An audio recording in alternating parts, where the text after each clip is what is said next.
We're going to speak with Danny Garcia of the Hitting Academy.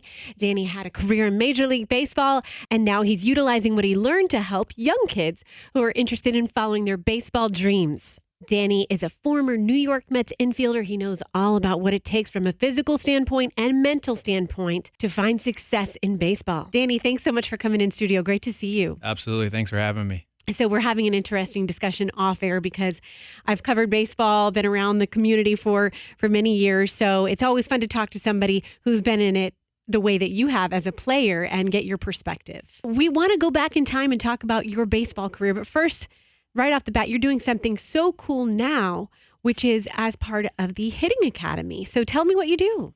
Absolutely. So I just teamed up. I have a business, Sports East Performance.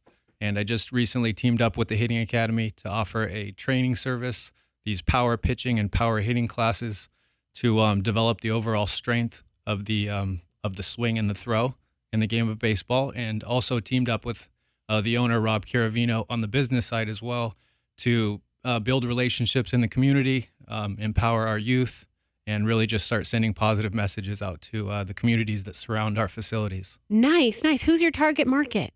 So the target market is ages. We start at age 5 and up, but the target age is about 8 to 15 years old. I know it's a big dream for parents a lot of times, and maybe to a fault, that maybe to a detriment where they live through their kids. But I know parents want their kids to be happy, do something they love, do something well. So they say, I want my son to play baseball. I want my daughter to play softball. What do you feel like is the best age to get them started, to get them on a good path? So I think for baseball, it's such a different sport. A lot of the other sports, it's the bigger, the stronger athlete always wins. But in baseball, it's so mental, and there's so many kind of specifics to the game that aren't in other sports. So I really believe that starting at a young age, at 5 years old, is a great starting point, which most common little leagues, around the city, that's the starting age group. To really give your son or your daughter a head start, the ability to learn the game slowly at their own pace. It is a different type of game, so absolutely the sooner the better. Boy, I've heard it from so many people over the years. You see books, The Mental Game of Baseball. It is so mental. I mean, of course, you have to have the physical ability, the aptitude. You've had to develop those skills on the field. But when you're looking at the mental side of it, what are the most important things we need to know? So the mental side is it's really just like life. It's about building confidence. It's about having a plan. It's about being a goal setter, being able to look ahead and have things that you want to strive for, and then kind of setting a 1, 2, 3 bullet point list to accomplish them. One of the things I love so much about the game of baseball is it really is the game of life, and helps you really build a lot of life skills through the development of becoming a young baseball or softball player, things that you'll hold on to a lot longer than just playing the sport. One thing I know that you're very focused on, too, with the Hitting Academy is safety. Is of the utmost importance to you. What are the precautions that you take? What do you teach the kids about how to be safe when they're playing? Yeah, so it's a lot about just having information. The number one cause for injury in youth baseball and softball is overuse. And that doesn't always mean that it's I threw too many pitches on the weekend, even though very commonly that is the case. But it's really about just having a structure in the way and repetitions that your arm get. So making sure that you're getting rest in between the times that you throw. And then a whole other side is preparing the body, strengthening the body, increasing the body's stamina within the movement patterns of your sport. And that also will decrease the risk of injury, just having a stronger, more prepared body to swing and throw in the sport. I remember, especially if you're a starting pitcher too. Well, I mean, it goes across the board, but somebody who's not close to baseball at all would think, oh, wait a second, these guys only have to work a couple days a week or, every 4 or 5 days, whatever it may be. But there's so much that goes into those off days. I mean, you're working to be in the right shape so that your body will recover in that short amount of time the way it's supposed to. Absolutely. One of my favorite quotes is success when preparation meets opportunity. And it's just all about everything that you do actually before you hit the field is what gives you your chance of having success. And that's what we're all about at the Hitting Academy, and kind of the belief system that we go about is be prepared. That also is going to increase the safety of it all, but also it's going to increase your confidence, your comfort, and your aggression towards the sport is feeling like you have a plan. What about some of those things that you're trying to teach the kids? And again, this is such a fun age group, and to instill these things at them at this age is so important. But as far as their confidence, and so things that they can take away, because let's face it, the numbers are against them. They're not all going to be major league players. They're not all going to even get college scholarships, but to be on that path to do the best that they can and then take things away from it, intangibly speaking, that is what it's all about. Absolutely. It's really about understanding that the odds are stacked against you, not only from a statistical moving up the ranks as a baseball player, youth, high school, college, professional, but also within the game, there's so much failure built into the game. Great point. There's that age-old thing where 7 out of 10 times you're going to fail, and that's as a hitter. Good. And that's one of the that's great. And so there's just a lot of ups and downs in the game, a lot of mental battles that you have to overcome. And the biggest thing that we're trying to instill in them is to, one, have fun, two, have a plan.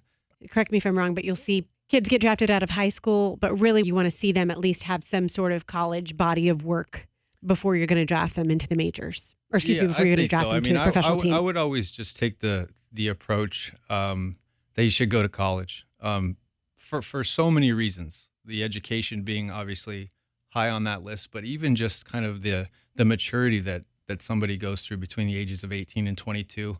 When in doubt, I'm always going to be stressing to my athletes, go to school, grow up, have some more fun, develop some more life skills before you start traveling the country as a professional baseball player. More times than not, that is going to be a better plan. Okay, Danny, so just walk us through for parents of children who really want that. They want the competitive advantage, and here's a place where they can get even more than that when you're talking about the life skills and the confidence. Walk us through what the program entails.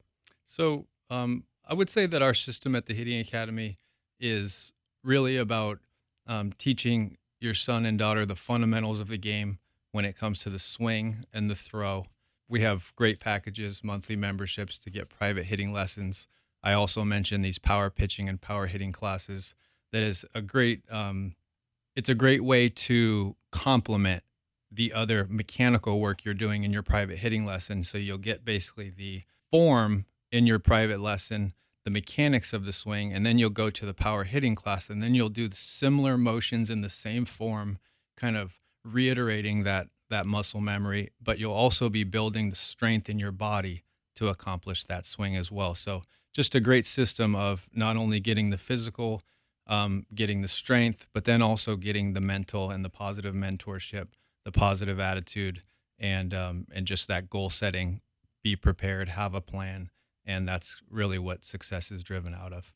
Now, I'm not as close to the game as I used to be, but I feel like a few years back, not that long ago, we're talking about in the news all the time with the kids who are far too young, where you're like, why is this child getting Tommy John surgery? And the parents' misconception that if they get that done, it'll strengthen them and put them ahead of their peers. What's the status on that situation? I don't like that. No, that's it's for bad. Sure. No, that's terrible. That's terrible outlook on it all. What I would say is if anyone going through a Tommy John surgery, that's an unfortunate situation. It could be for so many reasons. So definitely not pointing any fingers or saying anything, any directions. That could be from postural issues. It could be from things that you're the way that your body's growing through your adolescence. It could be from overuse, throwing too many pitches. It could be from your body not being in shape, not doing any sort of fitness program to increase the stamina of not only your arm but your body. There's a lot of angles that Tommy John surgery could come from, but I would just say that absolutely it is something that you do because you have to. The outlook to ever look in that direction because it would give you any sort of advantage or something you'd do if you didn't have to, absolutely not. Right. Because as you say, safety is of the utmost importance. Now, Danny, I do have, along the lines of safety, I just thought of one other thing I wanted to ask you about, because I have my friend, her daughter plays softball in college, and she's had to already retire at a young age because of concussions. So this is something that we are concerned about all the time now.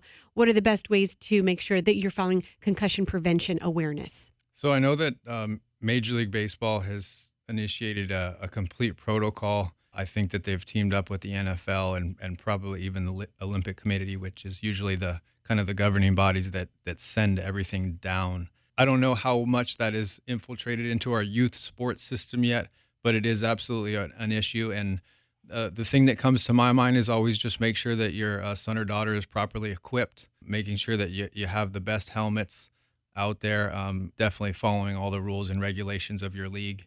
And, for instance, if the league isn't up to a standard that maybe you feel or others are feeling isn't high enough, then go ahead and get that next level, better equipment. Definitely safety first. And once again, this thing is about having fun, building confidence, building life skills, and using sports as the vehicle to accomplish those things. Absolutely. Well, Danny, where can we go to find out about how kids can sign up to be part of the Hitting Academy? Absolutely. I would say the best way is www.thehittingacademy.com. We are in Clearwater, we're in Tampa, and soon to be in Brandon, Florida. And looking forward to seeing you guys real soon, and not only inside our doors, but outside in the community as well. Well, thank you so much for coming in. It's been great talking with you. Thank you so much. That's all our time for today on The Current. What a fun group of guests. Thank you to everyone. Happy Easter weekend. Have a wonderful week. We'll talk to you soon. For everyone here at Beasley Media Group, I'm Roxanne Wilder.